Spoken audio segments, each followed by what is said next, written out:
The Wayfarer parties have seen the text messages between Taylor Swift and Blake Lively. Yeah, we've lost some talk. Hi, and welcome to Blossom Talk. I'm Shashti Floor, journalist, Hollywood truth teller, and your voice of reason in a town built on delusion. All right, there's so much going on behind the scenes, you guys. Things are about to explode. You know, people go on and on about like you have to forgive and forget to move past something. No, you don't. You don't have to forgive and you don't have to forget to move on. You can move on without any of those things happening.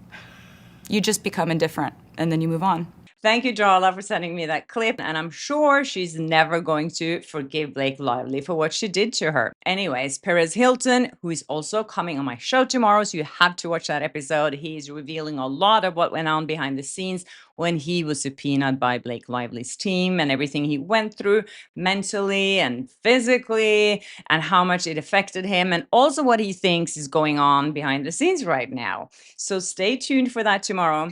It truly is a real life soap opera. And Perez just dropped a bomb over at his channel saying that the Wayfarer parties have seen the text messages between Taylor Swift and Blake Lively. Also, the Wayfarer just hired an appellant attorney, meaning that they are ready to gear up and appeal. I'll get back to that as well later in this episode. First, let's get into these text messages that Perez Hilton says he learned this from a source, a very reliable source close to this case, who told him that these text messages have been sent or have been seen by Baldoni's team. He said that this person told him, this is not good for Blake Lively. He also thinks that it's not great for Taylor Swift because Taylor Swift doesn't want to get dragged into this. And of course, she doesn't want her text messages to become public. And if this goes to court, that's what's going to happen. So is Taylor Swift's team right now putting a lot of pressure on Blake Lively's team to end this lawsuit? I don't know, but that makes a lot of sense. I'm still someone who is the first to apologize when I'm wrong. And I think I'm better at standing up for myself when I've been wrong. And the fact is here, even if those text messages between Blake Lively and Taylor Swift doesn't say anything about the SH that Blake Lively accused Justin Baldoni of, that's real evidence as well. So what they do say and what they don't say doesn't really matter because we know that if there were some real value in there, Blake Lively would have probably used it already against Justin Baldoni. If she conferred in her best friend and told Taylor about this SH, that evidence would have been out there, and it's not. As far as we know, Blake Lively didn't confer in anyone about this horrific experience that she had on the set of It Ends With Us. At this point, you have to remember, it's not that important how much involvement Taylor Swift had in the making of It Ends With Us. At this point, when Justin Baldoni is just defending himself, the important thing for Blake Lively to prove here is that she was SH'd. And if she can't show any evidence of that, I've said that before, then her whole case collapses because then she doesn't have a claim with the smear campaign either, because that claim is locked into the SH claim. Of course, there might be a text message there that Blake Lively asked Taylor Swift to delete the text messages. That information is something that Brian Friedman wrote a sworn statement about, that Blake Lively had asked Taylor Swift to delete evidence. Who knows if she actually did delete text messages? I hope we're going to find out. Someone reminded me of this Reddit post. Remember this Reddit post that came to light? I think it's just like 4 or 5 months ago, and it was written 1 year ago, and it was spot on about everything that had happened on the set of It Ends With Us. We didn't know it at that point. These were just speculations and rumors. But then when we saw Justin Baldoni's filing, we were like, oh, wow, all these things have happened. The things that we don't know or we don't have evidence of yet are the latest points, bullet points in this Reddit post, where it says, Blake uses a T Swift song in the movie that the studio loves having in there. Okay, we know that. Then it says Taylor Swift finds out that the original composer for the movie is someone she worked with in the past that was mean to her. And she says, it's either me or him. Sony fires that composer to keep the Taylor Swift song in. If that's the case, if they can find evidence of this, they don't need to get this evidence even from Taylor Swift herself. They could depose the composer that got fired, or Sony, or someone else that was involved in this. And that actually really proves that Taylor Swift was involved in the making of It Ends With Us. A lot of people have speculated lately why the Wayfarer party came so late to the table asking to depose Taylor Swift. Why didn't they do this before? Something also the judge pointed out and said, you had so much time to do this. Why didn't you do it before? So this could be part of a strategy. Like Kimberly, thank you so much, pointed out to me, and she put it so well. She said, while it may appear on the surface that the Baldoni team is taking repeated losses in front of Judge Lyman, their strategy is actually more layered. Each time evidence is introduced, even if tucked into the appendix, and the judge appears to choose to overlook, minimize, or outright reject it, a record is being built. This is critical for appellate review. So they have all these examples to show if they choose to appeal this and say, we weren't allowed to put this in there, we weren't allowed to use this witness, we weren't allowed to do all these things, because we know that the judge has not allowed them to do a lot of things. And he's given Blake Lively so many more opportunities to show evidence and to use witnesses and to subpoena people. So what the appellate court will do if that happens is that they will examine and see if the judge did what he was supposed to do here. They're not going to look at the case, and you can't put any more evidence into the case. But what the new judge can do is look at it and say, hey, did Judge Lyman make a mistake here? Was he not being fair? And that could open up the case again. The fact that they're bringing Taylor Swift into this now can also mean that they're talking about a settlement. It could be a push for that as well, saying that we have Taylor here. She's willing to do it if she's forced to, but we do have her. And one thing we know for sure is that Blake Lively does not want to drag Taylor Swift deeper into this. Anyways, yesterday I spoke about this New York Times filing that they want out of the case, that the case isn't really closed yet because they're still a part of the Blake Lively lawsuit against Justin Baldoni. Even though the case against them was dismissed, they're still in the filings. They're still a part of this. There are some facts in that filing that actually shows that their case isn't as waterproof as it first seemed. One thing is that the CRD complaint that Blake Lively gave them that they used for their reporting wasn't public at the time.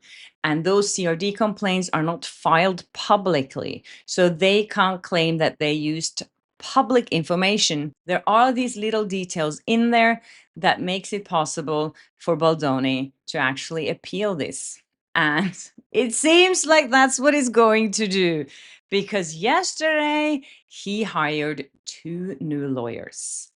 This is very important because one of them is called Alexandra Shapiro. And started my career clerking for 2 federal judges in the U.S., the second of which was Justice Ruth Bader Ginsburg on her first year in the Supreme Court. I do mostly white-collar criminal defense, appeals, and some complex civil litigation. And you don't just bring a person like that into routine filings this late in discovery. What's the point in that? She is badass. They also hired an attorney called Jonathan Buck. He's one of the top white-collar defense attorneys in the US. So their team is getting bigger and stronger.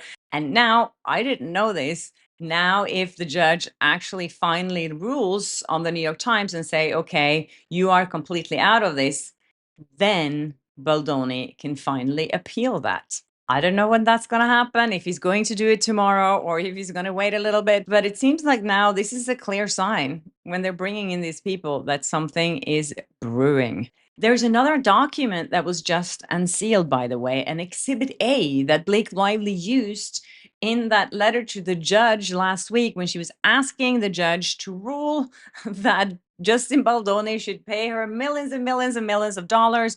He should pay for her legal fees ×3 plus extra costs. It was insane, all the money she's asking for. And she attached this exhibit as an exhibit of a smear campaign. Now we've seen the exhibits. And it actually shows the conversation between Justin Baldoni, Brian Friedman, and everyone that was involved in the lawsuit, everyone that has been sued by Blake Lively. And they're talking about this website where they're going to publish all the evidence that Justin Baldoni has and his team has against Blake Lively. This is just strategy that they want everyone in the public to actually be able to access all this evidence. All this same evidence is going to be filed or was already filed at that point in the docket, but they wanted it to become public. And that's what Blake Lively calls a smear campaign. She filed this actually under seal at first to say that, hey, we have this like really big evidence here, so no one can see it. And everyone's like, what is that? What is that Exhibit A? And now Justin Baldoni's team filed it so everyone could see it by saying that this should remain under seal, but here you can see it. So I read through the whole thing. There's nothing there except all of them discussing how they should post this to make all this evidence public. What makes absolute zero sense to me is that Blake Lively is using this information as a smear campaign.